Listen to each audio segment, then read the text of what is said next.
ती म्हणजे भारतीय जनता पक्ष भ्रष्टाचार अभय योजना। तुम्ही किती भ्रष्टाचार करा, या पक्षामध्ये तुम्हाला काही होणार नाही, हे मोदी गॅरंटी आहे। वॉशिंग पावडर सुद्धा लाज वाटेल वॉशिंग पावडरला।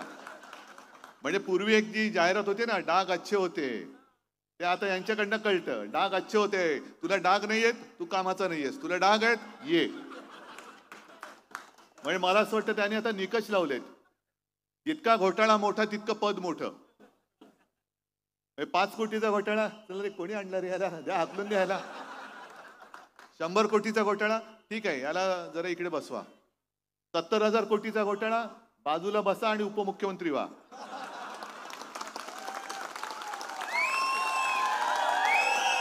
आणि आता आता आता तुम्ही टाळ्या बाजूला हसलात, पण एका प्रश्नाचं उत्तर आता तुम्हाला द्यावं लागेल। 70,000 कोटीचा घोटाळा ज्याच्यावरती आरोप मोदीजींनी केले होते त्यांना उपमुख्यमंत्री पद दिलं, मग मुख्यमंत्र्याचा घोटाळा काय असेल?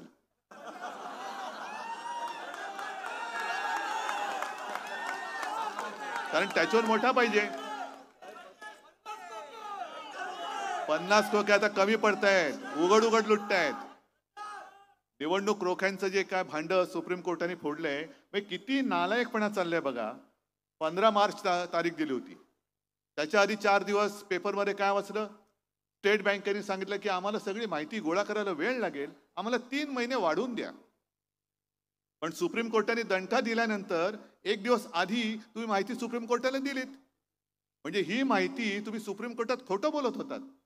माहिती तयार होती, फक्त तुम्हाला वर्ण आदेश आले होते की बघा जमलं तर जरा निवडणुका होऊन जाऊ द्या, पण ही माहिती तुम्ही लपवत होतात। सगळी तयारी माहिती असून सुद्धा तुम्ही सुप्रीम कोर्टाच्या आदेशाप्रमाणे वागू इच्छित नव्हता। सुप्रीम कोर्टाने जर का कडक ताशेरे मारले नसते आणि आदेश दिला नसता, तर यांनी ही माहिती जी तयार होती ती लपवलेली असती।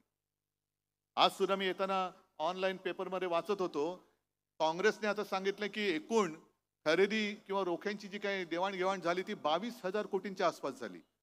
आता प्रत्यक्ष माहिती दिली ती 18,000 कोटीच्या आसपास, म्हणजे अजूनही 3-3.5 कोटी रुपयांचे रोखे हे गुलदस्त्यामध्ये। मग काढा, सगळ्यांचेच काढा। आय शिवसेनेला ज्यांनी रोखे दिले असतील त्यांची नावं द्या, काँग्रेसला दिले असतील त्यांची नावं द्या, पण भारतीय जनता पक्षाला कसे दिले गेले ह्याची माहिती लोकांना द्या। कोण आहे ती लोक? अगदी काश्मीर पासून कन्याकुमारी पर्यंत याच्यामध्ये ज्यांना ज्यांना सरकारी कामं दिलेत अशा कंपन्या किती आहेत आणि कशाच्या बदल्यात त्यांना कामं दिली गेली? दुसरी माहिती जी आलेली आहे, बातमी तुम्ही सगळं वाचताय तेच मी सांगतोय, मी काय नवीन नाही सांगत आहे। पण जरा काय होतं, वाचलेलं काही आपण वाचून सोडून देतो, म्हणून पुन्हा ते सांगावं लागतं। आपल्या साध्या साध्या शिवसैनिकाच्या मागे हे पोलीस लावतात, ईडी, इन्कम टॅक्स, सीबीआय। आता काल परवाकडे सुद्धा आपल्या म्हणजे जे आपल्या घरातले होते ते घाबरून पळाले। नाही जाऊ रे, मला त्यांच्याबद्दल बोलायचं नाहीये, पण अशी सगळी माणसं तुम्ही फोडताय। काही जणांना पैशाचं आमिष दाखवताय, काही जणांना एकतर भाजपात आहे, मिंद्याकडे जा, नाही तर तुरुंगा, मग घाबरतात लोक। आणि असेच यांनी जे काही रोखे घेतले त्यांच्याही बद्दल आक्षेप आहे की यांच्यावरती आधी धाडी टाकल्या, चौकशा सुरू केल्या आणि यांच्याकडनं रोखे घेतले। मग माझा जाहीर सवाल आहे, ज्यांच्या ज्यांच्यावरती धाडी टाकल्या होत्या आणि ज्यांची नावं त्या रोख्यांच्या यादीत आहेत, आज निर्मला सीतारामन बाई बोलल्यात की कदाचित असं असेल की त्यांनी रोखे दिलेही असतील, पण सरकारने त्यांच्यावर वेगळी कारवाई केली असेल। हरकत नाही, आम्ही मानतो तुमचं, कारण तुम्ही अगदी अर्थमंत्री आहात। निर्मला सीतारामनजी, तुमचं म्हणणं आम्ही ऐकलं, मानलं। फक्त मला पुढच्या प्रश्नाचं उत्तर द्या, जर सरकारची कारवाई वेगळी झाली असेल, योगायोग असेल की नेमकं धाडी पडायला आणि रोखे तिकडे द्यायला, म्हणजे कावळा बसायला आणि फांदी मोडायला, असं झालं असेल तर ती फांदी मोडली का अजून तशीच आहे? ईडीची चौकशी चालू आहे का रोखे दिल्यानंतर बंद झाली? अशा किती कंपन्या आहेत की ज्यांच्यावरती ईडीची धाड पडली होती, इन्कम टॅक्सची धाड पडली होती किंवा सीबीआयची पडली असेल, त्याच्यानंतर त्यांनी योगायोगाने भाजपला रोखे दिले असतील आणि नंतर चौकशी थांबली का चालू आहे? सांगा ना। तुम्ही नुसतं आम्ही आरोप केल्यानंतर झटकून टाकायचे आणि तुम्ही मात्र आमच्या मागे शुक्लकाष्ट लावायचं, पोलीस लावायचे, सगळे ससेमिरे लावायचे, यालाच तर हुकुमशाही म्हणतात। जो मी उभा आहे अरविंदजी, मी कोणा व्यक्तीसमोर उभा नाहीये, मी हुकुमशाहीच्या विरोधात उभा आहे। आणि लोक जेव्हा काही विचारतात, अहो तुम्ही बोलताय ठीक आहे, पण तुमच्याकडे पर्याय कोण आहे? पर्याय व्यक्तीला देतच नाहीये, पर्याय मी हुकुमशाहीला देतो, आणि हुकुमशाहीला पर्याय हा लोकशाहीच असतो, लोकांनी निवडून दिलेलंच असतं. पहिलं लोकशाही मानणार सरकार आणा. पण आता यांचं जे काही चाललेले चाळे, यांची भूकच क्षमत नाही. जसा काही तो एक भस्म्यारोग होतो ना, पहिले सरकार पाहिजे. ठीक आहे बाबा, आम्ही तुम्हाला मदत केली, तुम्ही 272च्या आसपास गेलात, 30 वर्षानंतर आपल्या देशात एका पक्षाचं सरकार आलं. अभिमान मलाही वाटला होता, मी सुद्धा गेलो होतो त्यांच्याबरोबर सही करायला. तेव्हा ते मला शिवसेनेचा पक्षप्रमुख मानत होते. तेव्हा त्यांना माहितीच नव्हतं की अरे हा हिंदू हृदय सम्राटांचा मुलगा आहे, हा घराणेशाहीवाला आहे. पण माझी सही पाहिजे होती. आम्ही गेलो, प्रणव मुखर्जी बसले होते, खुश होते की खूप वर्षानंतर एका पक्षाचं सरकार आलं. म्हटलं आलं, आणि आम्ही हे आमचे नेते त्यांना पंतप्रधानपदी बसवा. बसले. 5 वर्ष काढली, नोटाबंदी वगैरे सगळं झालं. पुन्हा येरे माझ्या मागल्या. 2019ला अमित शहा मागे लागले. अरे उद्धवजी, मी काल बोललो होतो ना, आज तुम्ही म्हणताय की मी दगाबाजी केली. मोदीजी आज घराणेशाहीच्या विरुद्ध लढतायत, एक घराणं पक्ष चालवतोय.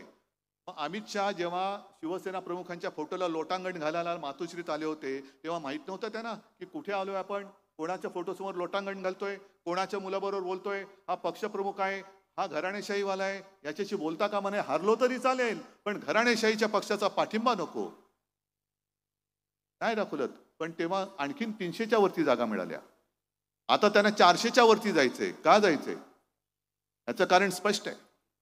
काही गोष्टी अशा असतात, अरविंद सावंत जास्त चांगल्या पद्धतीने सांगतील, की एखादी गोष्ट जसं तुम्ही पाहिलं असाल गेल्या अधिवेशनामध्ये जवळपास 100-150 लोकसभेतले आणि राज्यसभेतले 146 खासदारांना निलंबित केलं होतं. विसरलात? आपण काय म्हटलं, काहीतरी हा धुडगूस असाच चालतो, जाऊ दे, हेही तसेच आणि तेही तसेच. तसं नाहीये. यांनी 146 खासदार विरोधी पक्षातले काहीतरी कारण सांगून, काहीतरी नव्हते त्यांचं पण नाव आलं होतं असं म्हणतात, त्यांना निलंबित केलं आणि घातक कायदे पास करून घेतले. समोर कोणी आवाजच नाही विरोध करायला, आक्षेप घ्यायला सुद्धा आणि सूचना करायला समोर कोणीच नाहीये. हम करो सो कायदा. आणि आता यांना 400 पार एवढ्यासाठी पाहिजे, देशाच्या कल्याणासाठी नकोय. यांना घटना बदलायची आहे. डॉक्टर बाबासाहेब आंबेडकरांनी जी घटना लिहिलेली आहे, संविधान लिहिलेलं आहे, याची शपथ घेऊन मी मुख्यमंत्री झालो होतो, संविधानाची शपथ घेतली होती. अरविंद सावंत मंत्री होते, संविधानाची शपथ घेतली. पंतप्रधान मोदींनी सुद्धा संविधानाची शपथ घेतली. ते संविधान यांना आता बदलायचं आहे, आणि ते बदलण्यासाठी आवश्यक असलेला जो आकडा आहे तो 400 पार करायचा आहे, करावा लागतो. म्हणून यांना 400 पार करायचंय. आणि 400 पार म्हणजे काय, मग 546 पण तुम्हीच घेऊन टाका. समोर कोणाला ठेवायचंच नाहीये. उद्या कोर्टात जरी कोणी गेलं तरी सांगतील काय, संसदेचा अधिकार आहे. जसा दिल्लीच्या बाबतीत, दिल्ली सरकारच्या बाबतीत सर्वोच्च न्यायालयाने दिलेला निर्णय यांनी लोकसभेत बदलला, तसं यांचं 5वी बहुमत आल्यानंतर हे घटना सुद्धा मानणार नाहीत, घटना सुद्धा बदलतील. आणि जसं रशियामध्ये पुतिन यांची हुकुमशाही आहे, निवडून आलेत पण अध्यक्ष आहेत, आणि एवढी 5वी त्यांची एक ताकद आहे, त्यांना जो विरोध करेल तो नाहीसा होतो. एक तर त्याचा तो कसा मृत्यू पावतो तेच कळत नाही. एवढंच नाही तर रशियामध्ये मी असं ऐकलंय की न्यायमूर्ती सुद्धा पुतिन नेमतात. हीच पद्धत आपल्याकडे सुरू झाली तर आपण न्याय मागणार कोणाकडे?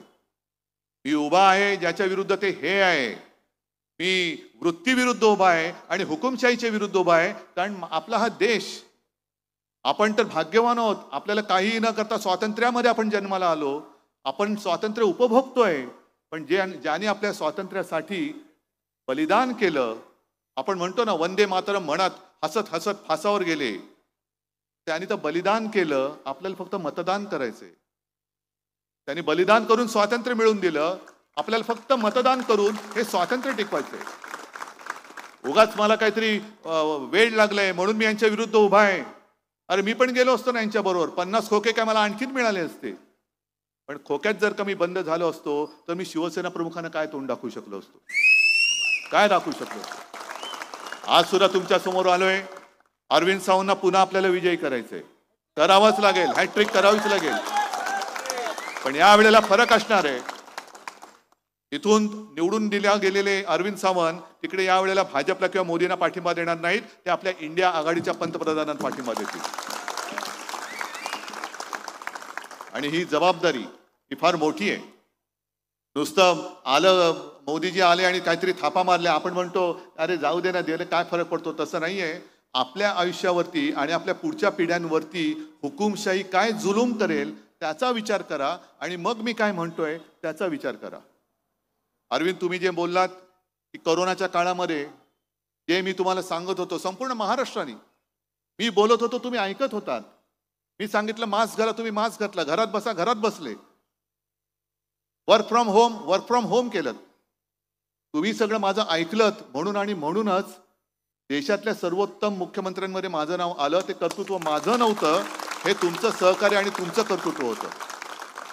एका प्रेमाने आणि जिव्हाळ्याने पोट तिडकीने मी करत होतो. कोरोनाच्या संकटापासून मला जे वाटत होतं की माझी जनता कशी वाचली पाहिजे, कशी वाचवली पाहिजे, ते मी तुम्हाला सांगत होतो. आज त्याच तळमळीने आणि त्याच पोट तिडकीने तुम्हाला जे सांगतोय की अरे हे असं करा, नाहीतर देशात आपल्या हुकुमशाही येईल. जसं कोरोनाचं संकट होतं तसं हुकुमशाहीचं संकट आपल्या उंबरठ्यावरती आहे, आपल्या उंबरठ्यावरती आहे. ज्याप्रमाणे आपण कोरोनासाठी दार बंद केलं होतं तसं हुकुमशाहीला दरवाजे तुम्हाला बंद करावे लागतील. बाकी मैदानामध्ये काय होईल ते संपूर्ण जनता तुमच्यासारखी माझ्या सोबत आहे, मला त्याची चिंता नाहीये. मला मुळात ही लढाई माझी नाहीच आहे. ही लढाई मी तुमची लढतोय, तुमच्यासाठी लढतोय.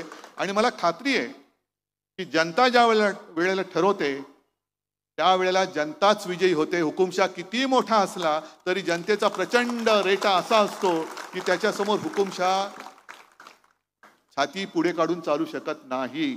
आणि त्या हुकुमशाहीचा उदय होण्याच्या आधी अस्त करण्याचं काम हे मी तुमच्याकडनं अपेक्षा करतोय. आणि मला खात्री आहे मीच एकटा काही शहाणा नाहीये, तुम्ही सुद्धा विचारवंत आहात. खास करून हा गिरगाव हा विचारवंत सगळ्या साक्षर लोकांचा आहे. तुम्ही सगळेजण जे मी बोलतोय ते तुम्हाला पटलं असेल अशी मी एक आशा बाळगतो. आणि परत एकदा अरविंद सावंत यांना अगदी जर का समोर नार्वेकर उभं राहिले तर त्यांचं डिपॉझिट जप्त करून विजयी केल्याशिवाय राहणार नाही अशी खात्री व्यक्त करतो आणि आपली रजा घेतो. जय हिंद, जय महाराष्ट्र.